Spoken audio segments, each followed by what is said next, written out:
कई दिनों से अजीब घटनाएं हो रही थीं। रात होते ही कोई रहस्यमयी शिकारी जानवरों पर हमला करता और गायब हो जाता।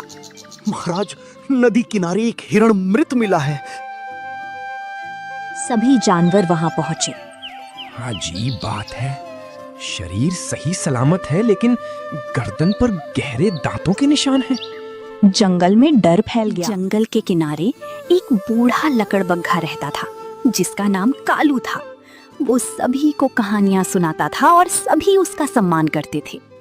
लेकिन एक चालाक सियार चतुर उससे जलता। कालू की तारीफ करते हैं, कोई मेरी परवाह नहीं करता।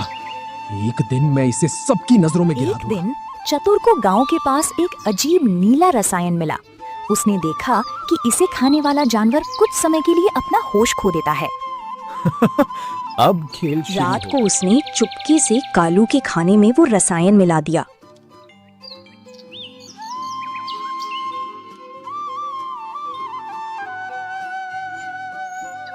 कालू ने खाना खाया। कुछ ही देर में उसकी आंखें लाल हो गईं। उसे कुछ समझ नहीं आया। वो जंगल में भागने लगा। रास्ते में एक भेड़िया मिला। कालू ने उस पर हमला कर दिया।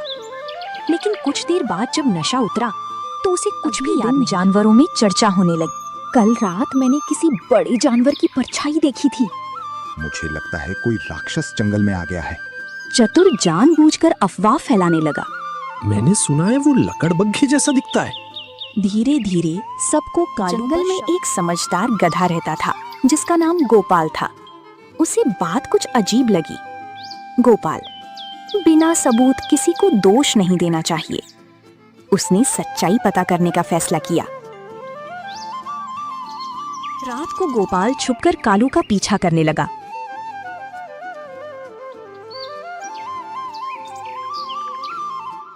उसने देखा कि कालू गुफा में गया और खाना खाया। कुछ देर बाद उसका व्यवहार बदल गया। फिर वो जंगल की तरफ दौड़ पड़ा।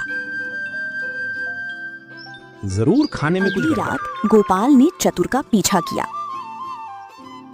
उसने देखा कि चतुर चुपके से कालू के खाने में नीला पाउडर मिला रहा था। गोपाल ने शेर राजा को सारी बात बता दी। दोनों ने मिलकर एक योजना बनाई। उस रात असली रसायन हटाकर उसकी जगह साधारण नीला रंग रख दिया गया। चतुर को इसकी खबर नहीं थी।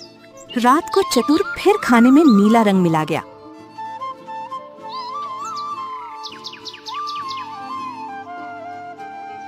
कालू ने खाना खाया लेकिन इस बार उस पर कोई असर नहीं हुआ। चतुर मुस्कुराने लगा। आज सबके सामने ये खूनी साबित होगा। तभी शेर राजा, गोपाल और बाकी जानवर बाहर आ गए। सच बता चतुर, ये सब तूने किया है ना? डर के मारे चतुर सब सच बोल गया।